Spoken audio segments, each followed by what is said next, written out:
अस्सलाम वालेकुम dear students, उम्मीद है आप सब खैरियत से होंगे। हमारे चैप्टर नंबर 1 के थ्योरी के लेक्चर्स कंप्लीट हो चुके हैं।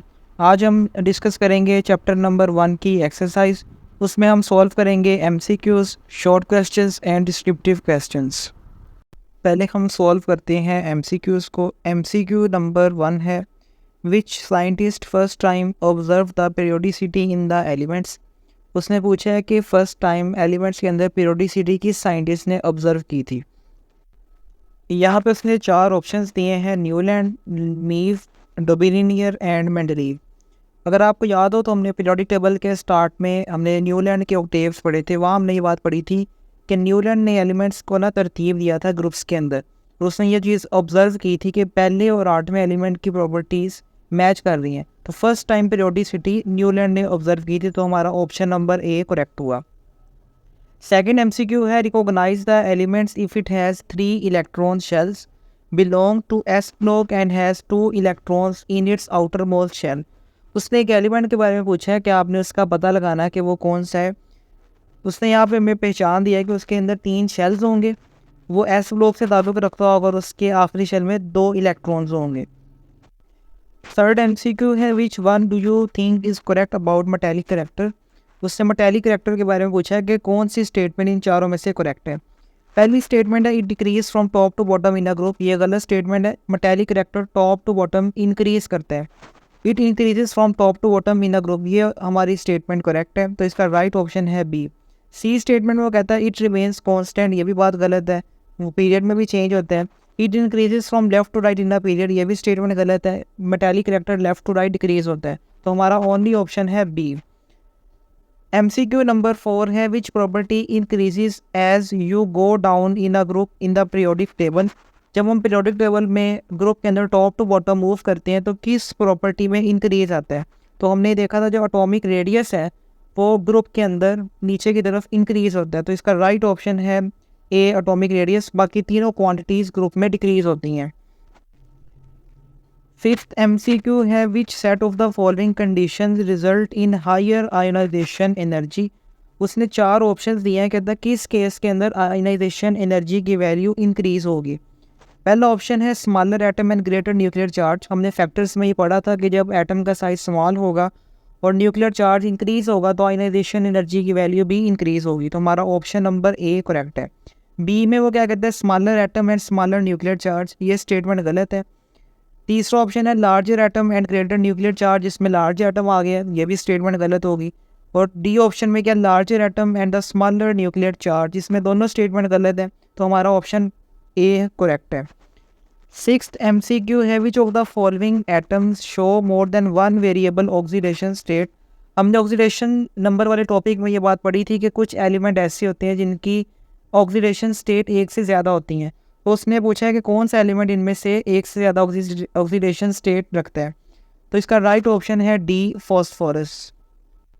सेवंथ एमसीक्यू है, which is the correct general trend in the variation of electron affinity in a group. Group के अंदर इलेक्ट्रॉन अफिनिटी में क्या चेंज आता है आपने वो बताना है।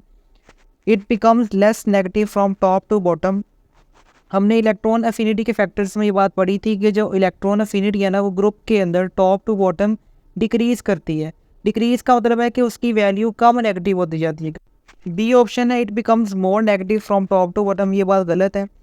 तीसरा ऑप्शन है, इट रिमेन्स द सेम, ये भी बात गलत है।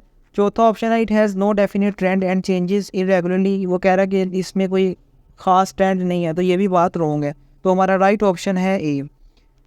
एमसीक्यू नंबर 8 है, what is the oxidation state of sulphur in the sulphate ion.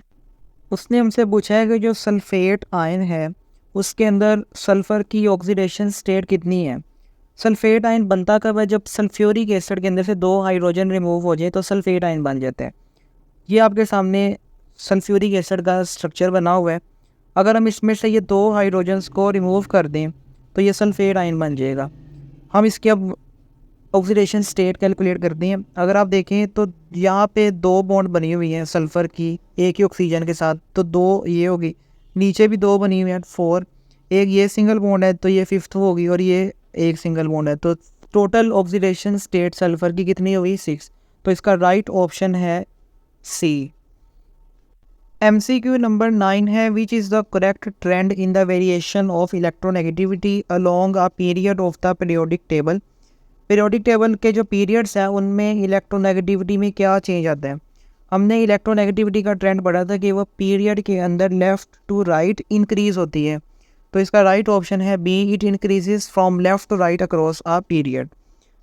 MCQ number 10 है the atomic radius generally dash across a period in the periodic table. Periodic table के period के अंदर एटॉमिक रेडियस में क्या change आता है। हमने ये देखा था कि जब हम लेफ़्ट टू राइट मूव करते हैं तो एटॉमिक रेडियस डिक्रीज़ होता है। तो इसका राइट ऑप्शन है बी, डिक्रीजेस। MCQ नंबर 11 है which of the following elements has the highest ionisation energy. किस एलिमेंट की आयनाइजेशन एनर्जी की वैल्यू मैक्सिमम है। उसने हमें 4 ऑप्शंस दिए हैं। अगर हम इन चारों ऑप्शंस पे गौर करें तो ये सारे पीरियड नंबर 3 के एलिमेंट्स हैं। और हमने ये बात पढ़ी है कि जो आयनाइजेशन एनर्जी है वो पीरियड के अंदर लेफ़्ट टू राइट इंक्रीज़ करती है। अब जो आर्गोन है ना ये पीरियड के लास्ट में आता है, तो इसका मतलब इसकी आयनाइजेशन एनर्जी की वैल्यू सबसे ज़्यादा है। तो इसका राइट ऑप्शन है डी। और दूसरा जो आर्गन है वो नोबल गैसेस भी है। तो नोबल गैसेस की आयनाइजेशन एनर्जी वैल्यूज़ वैसे ही हाई होती हैं क्योंकि वो स्टेबल होती हैं। तो इसका हमारा राइट ऑप्शन है डी, आर्गोन। नेक्स्ट हम मूव करते हैं शॉर्ट आंसर क्वेश्चंस पे। अब जो आपकी एक्सरसाइज में शॉर्ट दिए हुए हैं ना, इनमें से कुछ के आंसर्स तो डायरेक्टली आपकी बुक के अंदर मौजूद हैं, कुछ शॉर्ट ऐसे हैं उनके आंसर आपकी बुक में डायरेक्ट मौजूद नहीं है। तो हम इनको वन बाय वन डिस्कस करते हैं। शॉर्ट क्वेश्चन नंबर ए है what is first ionisation energy, give an example. ये हमने डिस्कस किया था आयनाइजेशन एनर्जी वाले टॉपिक में। फर्स्ट आयनाइजेशन एनर्जी उसने पूछा क्या होती है। The energy needed to remove one electron from each atom in 1 mole of atoms of the element in the gaseous state to form 1 mole of gaseous 1 plus ion is known as first ionization energy। Basically हमने ये पढ़ा था कि जब हम किसी भी atom में से पहला इलेक्ट्रॉन रिमूव करना चाहते हैं ना, तो उसके लिए हमें कुछ एनर्जी सप्लाई करना पड़ेगी, ऐड करना पड़ेगी। उस एनर्जी को हम नाम देते हैं फर्स्ट आयनाइजेशन एनर्जी का। और इसको हम शो किससे करते हैं, डेल्टा HI1। आई का मतलब है आयनाइजेशन एनर्जी और 1 का मतलब है फर्स्ट आयनाइजेशन एनर्जी। अब ये एग्जांपल भी आपकी बुक में इसी तरह दी गई है। सोडियम के एटम में से जब हम एक इलेक्ट्रॉन को रिमूव कर देंगे तो सोडियम पर चार्ज आ जाएगा पॉजिटिव का, और उसमें जो एनर्जी हमने ऐड की थी वो की थी 494 किलो जूल पर मोल। तो इस एनर्जी को नाम दिया गया आयनाइजेशन एनर्जी का। अब ये जो एनर्जी है ना ये 1 मोल एटम्स के लिए, यानी अगर हमारे पास 1 मोल ऑफ एटम्स हो ना, तो उनमें से हम जब इलेक्ट्रॉन्स को रिमूव करेंगे तो हमारे पास 1 मोल आयंस फॉर्म होंगे। इसीलिए उसने डेफिनेशन में यूज़ किया 1 मोल ऑफ एटम्स। और वो किस स्टेट में होंगे, गैसियस स्टेट में होंगे। शॉर्ट क्वेश्चन नंबर बी है explain why sulphur has lower first ionisation energy than phosphorus. वो पूछ रहा है कि जो सल्फ़र है उसकी आयनाइजेशन एनर्जी की वैल्यू फॉस्फोरस से कम क्यों होती है। अगर आप पीरियोडिक टेबल देखेंगे ना तो उसमें फॉस्फोरस पहले आता है और सल्फ़र पीरियड में बाद में आता है। और हमने आयनाइजेशन एनर्जी का ट्रेंड ये पढ़ा था कि left to right ionisation energy की वैल्यू इंक्रीज़ होती है। तो इस हिसाब से सल्फ़र की वैल्यू ज़्यादा होनी चाहिए और फॉस्फोरस की वैल्यू कम होनी चाहिए। लेकिन एक्चुअल में ऐसा नहीं होता। एक्चुअल में जो फॉस्फोरस होता है ना उसकी वैल्यू सल्फ़र से ज़्यादा होती है। फॉस्फोरस की ज़्यादा होती है, सल्फ़र की कम होती है, ये बात ठीक है। अब हम इसकी रीज़न पढ़ते हैं कि ऐसा क्यों है।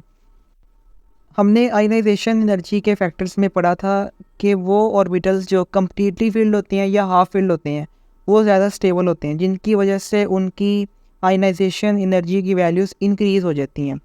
अगर आप फॉस्फोरस की इलेक्ट्रॉनिक कॉन्फ़िगरेशन देखें ना तो उसके आखिरी ऑर्बिटल में 3 इलेक्ट्रॉन्स हैं।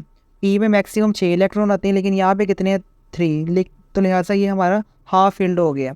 और हाफ फील्ड की स्टेबिलिटी क्या होती है, ज़्यादा होती है। जबकि जो सल्फ़र है उसके आखिरी ऑर्बिटल में 4 इलेक्ट्रॉन्स हैं। तो ना ही ये कम्प्लीटली फील्ड है और ना ही ये हाफ फील्ड है, तो इसकी स्टेबिलिटी फॉस्फोरस से कम है। इसी वजह से जो फॉस्फोरस है उसकी आयनाइजेशन एनर्जी की वैल्यू ज़्यादा होगी और सल्फ़र की आयनाइजेशन एनर्जी की वैल्यू कम होगी। तो हम इसको अब रीड कर लेते हैं। It is observe that half filled and completely filled orbitals are stable. It can be seen that phosphorus has half-filled valence p orbital which give it more stability। phosphorus के valence orbital में half filled है जिसकी वजह से stability ज़्यादा है। While sulphur has neither half filled nor completely field valence P orbital, जबकि जो सल्फर का पी ऑर्बिटल है लास्ट, वो ना ही कम्प्लीटली फिल्ड है ना ही हाफ फिल्ड है। That's why due to extra stability phosphorus has more ionisation energy than sulphur. लिहाजा इस एक्स्ट्रा स्टेबिलिटी की वजह से जो फॉस्फोरस है उसकी आयनाइजेशन एनर्जी की वैल्यू सल्फर से ज़्यादा होती है। शॉर्ट क्वेश्चन नंबर सी है, why the elements in group 13 to 17 are called P block elements. वो एलिमेंट्स जो ग्रुप नंबर 13 से 17 के दरमियान है उनको हम पी ब्लॉक एलिमेंट्स क्यों नाम देते हैं? Elements in the group 13 to 70 are called p block elements because their valence electrons enter the p subshell। तो उसकी वजह ये है कि जो उनके आखिरी शेल के इलेक्ट्रॉन्स होते हैं ना वो p ऑर्बिटल्स में होते हैं। The general configuration for these elements and इनकी जो जनरल कॉन्फ़िगरेशन है वो ये है, अगर आप देखें तो इसमें p ऑर्बिटल फील हो रहा है where the last electrons enter the p orbital, तो लिहाजा जो लास्ट इलेक्ट्रॉन है वो p ऑर्बिटल में ऐड होता है, इसलिए इनको हम p ब्लॉक एलिमेंट्स का नाम देते हैं। डी शॉर्ट क्वेश्चन है, what are the factors that effect electronegativity. आपने इलेक्ट्रोनेगेटिविटी के फैक्टर्स बताने हैं। ये फैक्टर्स आपके टॉपिक में डायरेक्ट इस तरह लिखे हुए हैं। पहला फैक्टर है size of atom. A large atomic size will result in a lower value of electronegativity. जो इलेक्ट्रोनेगेटिविटी होती है वो साइज पे डिपेंड करती है। जब साइज एटम का बढ़ता है ना तो एटम के जो न्यूक्लियस है और उसके आखिरी शेल के इलेक्ट्रॉन्स के दरमियान फासला इंक्रीज़ हो जाता है, जिसकी वजह से जो नया इलेक्ट्रॉन लेना है ना उसके लिए अट्रैक्शन कम हो जाती है। तो एटम के साइज़ बढ़ने से इलेक्ट्रोनेगेटिविटी डिक्रीज़ करती है। This is because electrons being far away from the nucleus will experience a weaker force of attraction. वजह यह है कि जो इलेक्ट्रॉन्स ऐड होने हैं उन इलेक्ट्रॉन्स के लिए अट्रैक्शन कम हो जाएगी। दूसरा है effective nuclear charge. A higher value of effective nuclear charge will result in a greater value of electronegativity because an increase in the nuclear charge causes greater attraction to the bonded electrons। जब effective nuclear charge बढ़ेगा यानी हर electron को ज़्यादा force मिलेगी तो electrons और nucleus के दरमियान अट्रैक्शन इंक्रीज़ कर जाएगी, जिसकी वजह से इलेक्ट्रोनेगेटिविटी की वैल्यूज़ भी इंक्रीज़ कर जाती हैं। शॉर्ट क्वेश्चन नंबर ई है, what factors are responsible for the increasing reactivity of alkali metals as we move down the group. वो पूछ रहा है कि जब हम ग्रुप में डाउन मूव करते हैं तो अल्कली मेटल्स की रिएक्टिविटी इंक्रीज़ करती है, तो आपने वो फैक्टर्स बताने हैं कि जिनकी वजह से अल्कली मेटल्स की रिएक्टिविटी इंक्रीज़ करती है। जो अल्कली मेटल्स होते हैं वो ग्रुप नंबर 1 एलिमेंट्स को कहा जाता है। इसके यहाँ पे 3 फैक्टर्स मेंशन किए गए हैं। फैक्टर नंबर 1 है इंक्रीजिंग एटॉमिक साइज़। जब हम डाउन डायरेक्शन में मूव करते हैं तो एटम का साइज़ बढ़ता है ग्रुप के अंदर। As we move down the group the size of atom increase, hence increase in distance nucleus and the valence shell which decreases the nuclear attraction on the valence shell electrons, so it becomes easy to lose electrons। जब atom का size बढ़ता जाएगा तो nucleus में और valence shell के electrons के दरमियान भी फासला बढ़ेगा, जिसकी वजह से जो आखिरी शेल के इलेक्ट्रॉन्स हैं उनको रिमूव करना आसान हो जाएगा, और जितना वो आसानी से रिमूव होंगे उतनी ही अल्कली मेटल्स की रिएक्टिविटी इंक्रीज़ होती है। तो ग्रुप के अंदर एटम के साइज़ के बढ़ने की वजह से अल्कली मेटल्स की रिएक्टिविटी इंक्रीज़ होती है। दूसरा फैक्टर है शील्डिंग इफेक्ट। शील्डिंग इफेक्ट का मतलब है कि जो न्यूक्लियस है और आखिरी शेल के इलेक्ट्रॉन्स हैं उनके दरमियान जो इलेक्ट्रॉन्स मौजूद है ना वो इलेक्ट्रॉन्स न्यूक्लियस की अट्रैक्शन को कम कर देते हैं आखिरी इलेक्ट्रॉन्स पर। इसको हम नाम देते हैं शील्डिंग इफेक्ट का। और जब हम ग्रुप में मूव करते हैं ना डाउनवर्ड डायरेक्शन में तो हर पीरियड के अंदर एक नया शेल ऐड होता है। नया शेल ऐड होने का मतलब है इलेक्ट्रॉन्स इंक्रीज़ कर रहे हैं, तो जो आखिरी इलेक्ट्रॉन्स हैं आखिरी शेल के उनको न्यूक्लियस की फोर्स और कम मिलेगी, इसलिए जो उनका निकलना क्या हो जाएगा, आसान हो जाएगा। When we move down in a group the new shell is added in each period. हर पीरियड में एक नया शेल ऐड होता है। This increases the number of electrons which create a shield, जिसकी वजह से इलेक्ट्रॉन्स की तादाद बढ़ जाती है जो कि एक शील्ड का काम करते हैं। And reduces the attraction to valence electrons, और जो वैलेंस इलेक्ट्रॉन्स हैं आखिरी शेल के इलेक्ट्रॉन्स हैं उन पर न्यूक्लियस की फोर्स को कम कर देते हैं, जिनकी वजह से वो आसानी से रिमूव हो जाते हैं। लिहाजा अल्कली मेटल्स की रिएक्टिविटी इंक्रीज़ कर जाती है down the group. Third factor है डिक्रीजिंग आयनाइजेशन एनर्जी। जब हम ग्रुप में मूव करते हैं डाउनवर्ड तो आयनाइजेशन एनर्जी की वैल्यूज़ भी डिक्रीज़ करती हैं। Ionization energy decreases down the group so it becomes easier to remove the outermost electrons, जिसकी वजह से जो सबसे आखिरी शेल के इलेक्ट्रॉन्स हैं उनको निकालना आसान हो जाता है। तो ये तीनों फैक्टर्स की वजह से अल्कली मेटल्स की रिएक्टिविटी ग्रुप में डाउनवर्ड डायरेक्शन में इंक्रीज़ करती है। शॉर्ट क्वेश्चन नंबर एफ है, why some of the elements show variable oxidation number while others do not. हमने ऑक्सीडेशन नंबर वाला टॉपिक पढ़ा था कि वहाँ पे कुछ एलिमेंट ऐसे थे जिनकी ऑक्सीडेशन स्टेट एक से ज़्यादा होती हैं और मोस्टली एलिमेंट ऐसे थे जिनकी ऑक्सीडेशन स्टेट फिक्स होती हैं। तो उसने रीज़न पूछी है कि ऐसा क्यों है। Some elements show variable oxidation number because they have empty orbitals. इसकी वजह यह है कि उन एलिमेंट्स के पास ना एम्प्टी ऑर्बिटल्स होते हैं। So they can use these empty orbitals to expand their octet resulting in variable oxidation number।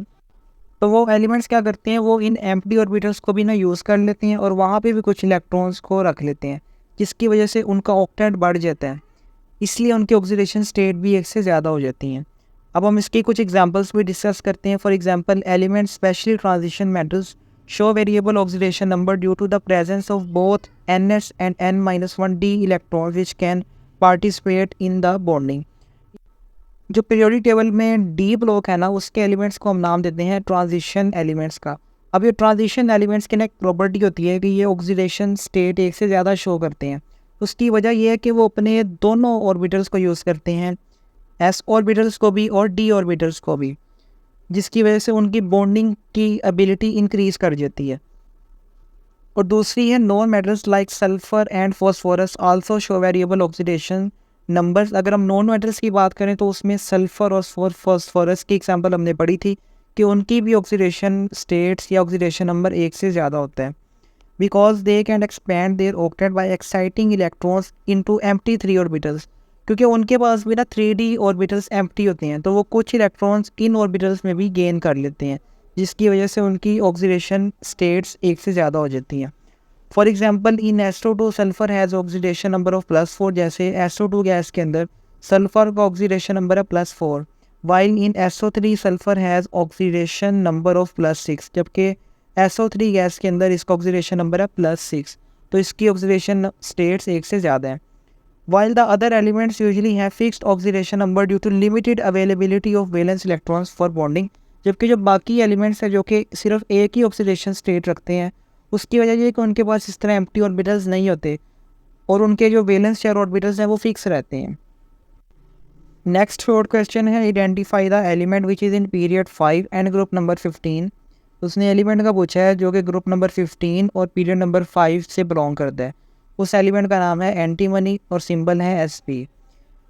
H short question है, why oxides of sodium and magnesium are more ionic than the oxides of nitrogen and phosphorus. वो पूछ रहा है कि जो sodium के और magnesium के ऑक्साइड्स हैं, यानी उनके जो ऑक्सीजन के साथ कंपाउंड्स हैं, वो ज़्यादा आयनिक क्यों होते हैं, जबकि जो नाइट्रोजन और फॉस्फोरस के ऑक्साइड है वो कम आयनिक होते हैं। तो आपने इसकी रीज़न बतानी है।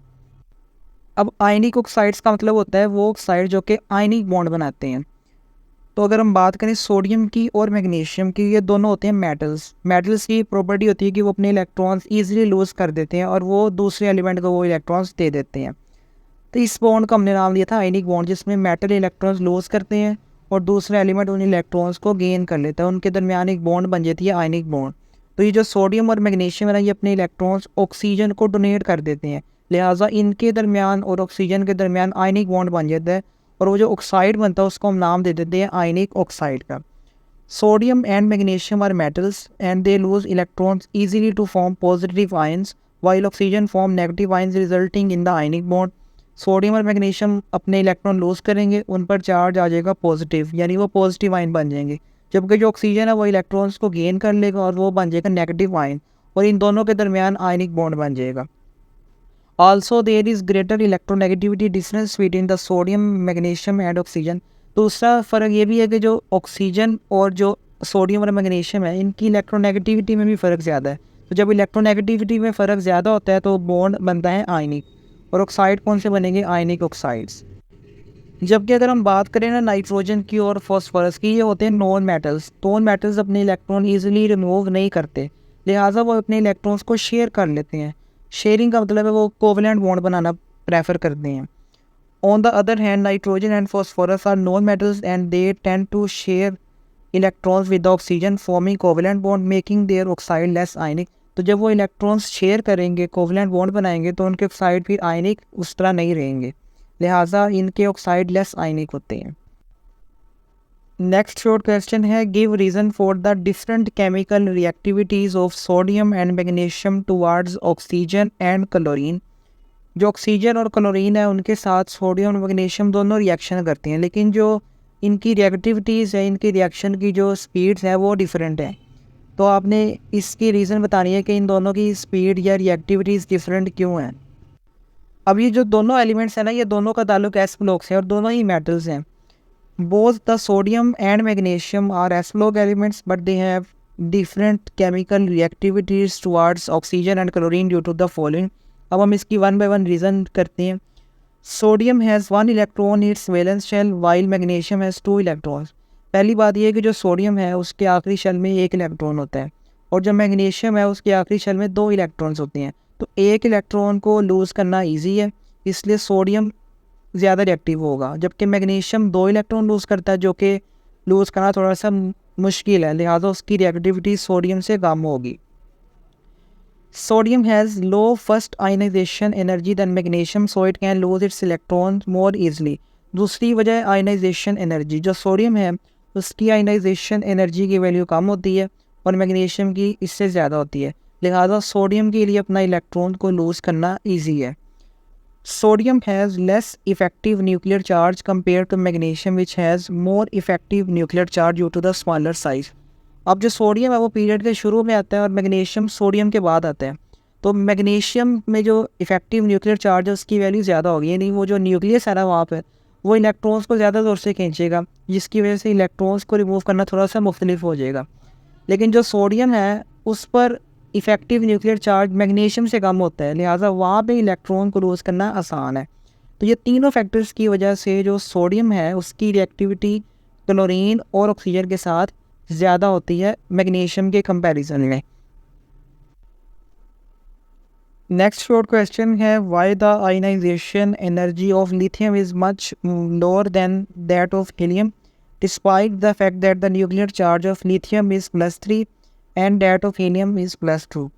वो कह रहा है कि जो हीलियम है उस पर न्यूक्लियर चार्ज होता है +2 का और जो लिथियम है उस पर न्यूक्लियर चार्ज है +3 का, लेकिन इसके बावजूद जो लिथियम है उसकी आयनाइजेशन एनर्जी की वैल्यू हीलियम से काफ़ी कम होती है। आपने इसकी रीज़न बयान करनी है। हमने आयनाइजेशन एनर्जी में ये बात पढ़ी थी कि जितना न्यूक्लियर चार्ज बढ़ेगा उतनी आयनाइजेशन एनर्जी की वैल्यू इंक्रीज़ करेगी, क्योंकि न्यूक्लियस इलेक्ट्रॉन्स को ज़्यादा स्ट्रॉन्गली खींचेगा तो उनका निकलना मुश्किल होगा। तो अगर हम देखें तो लिथियम पर +3 है और हीलियम पर +2 है, तो इस हिसाब से जो लिथियम है उसकी आयनाइजेशन एनर्जी की वैल्यू ज़्यादा होनी चाहिए, क्योंकि वहाँ पे न्यूक्लियस ज़्यादा स्ट्रॉन्गली खींच रहा है, लेकिन एक्चुअल में उल्ट होता है। अगर हम इनकी इलेक्ट्रॉनिक कॉन्फ़िगरेशन को देखें तो हीलियम की इलेक्ट्रॉनिक कॉन्फ़िगरेशन है 1s2, इसके बाद सिर्फ 2 इलेक्ट्रॉन्स हैं जो कि s ऑर्बिटल में है, जबकि जो लिथियम है उसका एटॉमिक नंबर है 3, यानी उसके पास टोटल 3 इलेक्ट्रॉन्स हैं। तो 2 इलेक्ट्रॉन्स होंगे s ऑर्बिटल में और जो तीसरा इलेक्ट्रॉन है वो होगा 2s ऑर्बिटल के अंदर। अभी जो लिथियम का 2s ऑर्बिटल है ना, ये साइज़ में बड़ा होता है और वो न्यूक्लियस से दूर होता है, जिसकी वजह से इसमें जो इलेक्ट्रॉन मौजूद है ना उसको न्यूक्लियस की अट्रैक्शन थोड़ी सी कम मिलती है और उसका लूज़ होना इजी हो जाता है, जिसकी वजह से लिथियम की आयनाइजेशन एनर्जी कम हो जाती है। जबकि हीलियम के पास सिर्फ एक ही शेल मौजूद है और दोनों इलेक्ट्रॉन्स उसी शेल में हैं, जिनको न्यूक्लियस ज़्यादा स्ट्रॉन्गली खींचेगा, इसकी आयनाइजेशन एनर्जी की वैल्यू इंक्रीज़ होगी। Lithium's valence electron is in the second shell 2s1। Lithium का जो आखिरी इलेक्ट्रॉन है वो है 2s शेल के अंदर या ऑर्बिटल के अंदर, फार्दर फ्रॉम द न्यूक्लियस, जो कि न्यूक्लियस से दूर है, and more shielded by the inner electrons, और इस इलेक्ट्रॉन के दरमियान ये 2 इलेक्ट्रॉन शील्डिंग इफेक्ट पैदा कर रहे हैं। Whereas the helium's electron are in the first shell tightly held by the nucleus, जबकि हीलियम के पास तो शेल ही एक है जिसको न्यूक्लियस काफ़ी स्ट्रॉन्गली अट्रैक्ट कर रहा है। So it is easy to remove electron from the lithium than helium, लिहाजा लिथियम से इलेक्ट्रॉन को रिमूव करना आसान होगा। That's why the ionization energy of lithium is lower than helium, लिहाजा जो हीलियम की आयनाइजेशन एनर्जी है वो लिथियम से ज़्यादा होगी।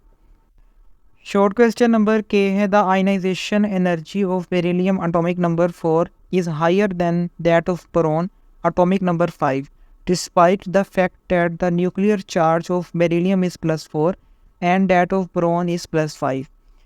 वो कह रहा है कि जो बेरिलियम है उस पर न्यूक्लियर चार्ज है +4 और बोरॉन का न्यूक्लियर चार्ज है +5, लेकिन इनके बावजूद जो बेरिलियम है उसकी आयनाइजेशन एनर्जी की वैल्यू बोरॉन से ज़्यादा होती है। आपने इसकी रीज़न बयान करनी है। ये शॉर्ट क्वेश्चन भी एग्जैक्टली उसी तरह है जो हमने अभी पिछला डिस्कस किया है। सेम रीज़न यहाँ पे भी हम मेंशन करेंगे। पहले हम इनकी इलेक्ट्रॉनिक कॉन्फ़िगरेशन लिख लेते हैं।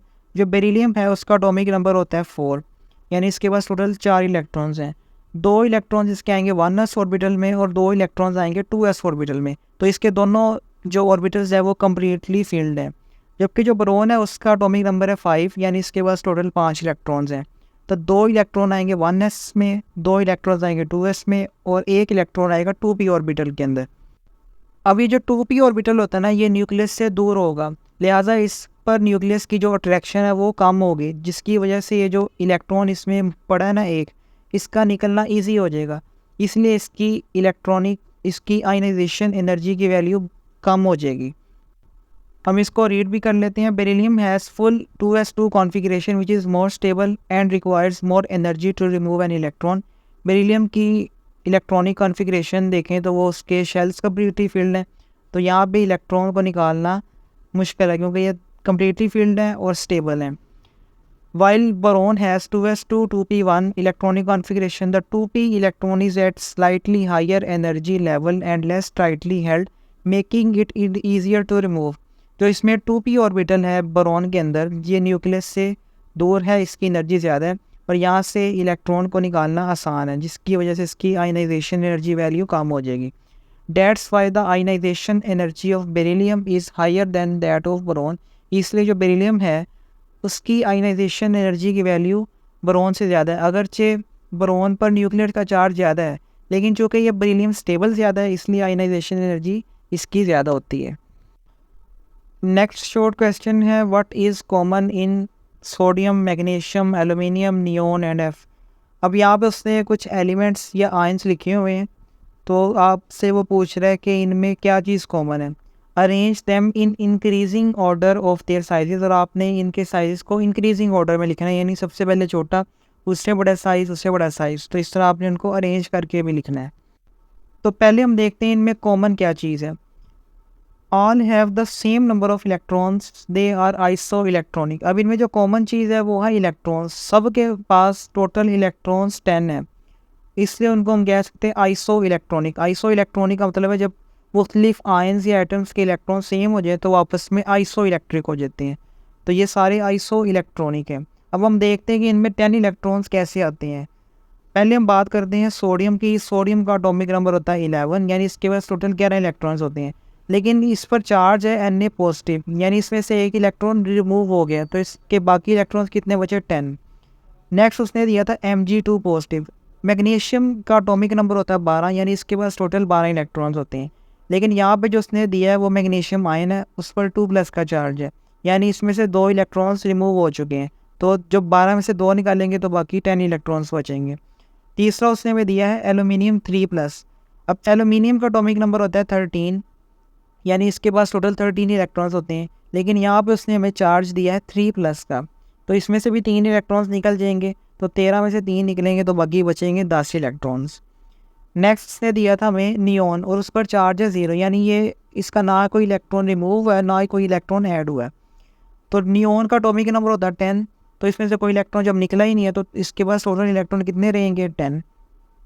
और आखिरी इसने दिया है फ्लोरीन, उस पर चार्ज है -. का।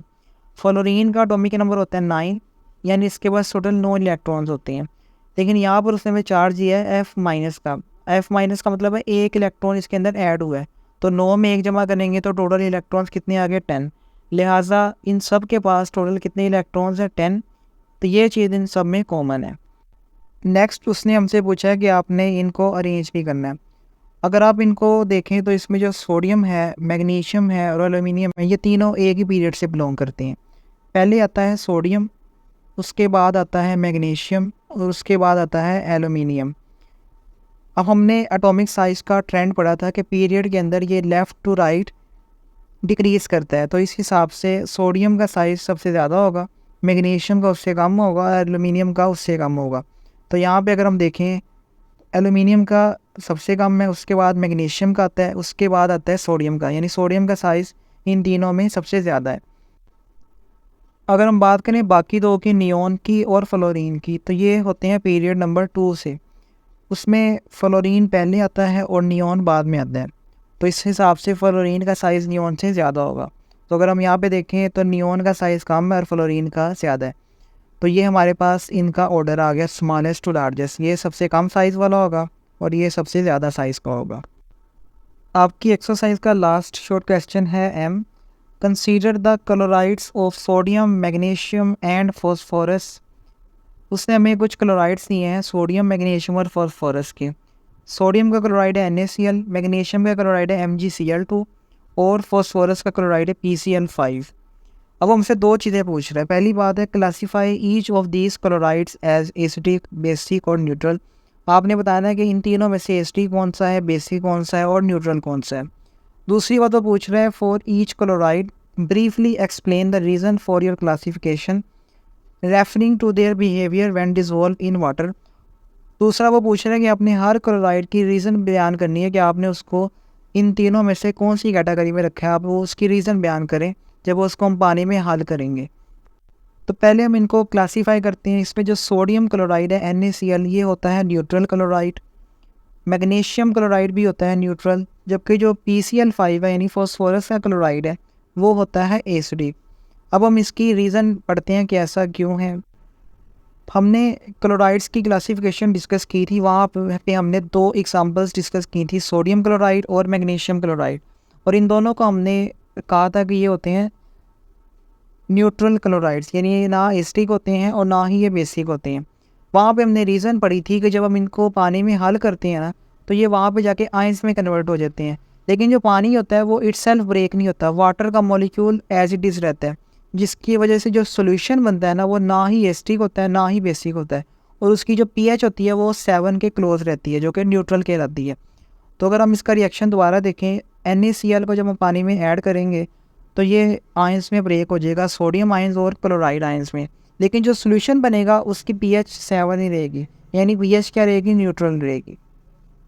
जबकि जो मैग्नीशियम का क्लोराइड है उसमें भी यही काम होगा, मैग्नीशियम आयंस बनेंगे और क्लोराइड के आयंस बनेंगे। और इस सोल्यूशन की pH भी कितनी रहेगी, 6.5, जो कि नॉर्मल के करीब है। लिहाजा ये जो दोनों क्लोराइड हैं, सोडियम क्लोराइड और मैग्नीशियम क्लोराइड, ये हमें न्यूट्रल सोल्यूशन देंगे, इसलिए हम इनको नाम दे रहे हैं न्यूट्रल क्लोराइड्स का। यहाँ पे रीज़न लिख दी है, when added to water they dissociate into ions. जब इनको पानी में हल करते हैं तो ये आयंस में ब्रेक हो जाते हैं। And give neutral solution with pH 7 और क्लोज टू 7। और ये हमें सोल्यूशन देते हैं जिसकी pH या तो 7 होगी या 7 के करीब होगी।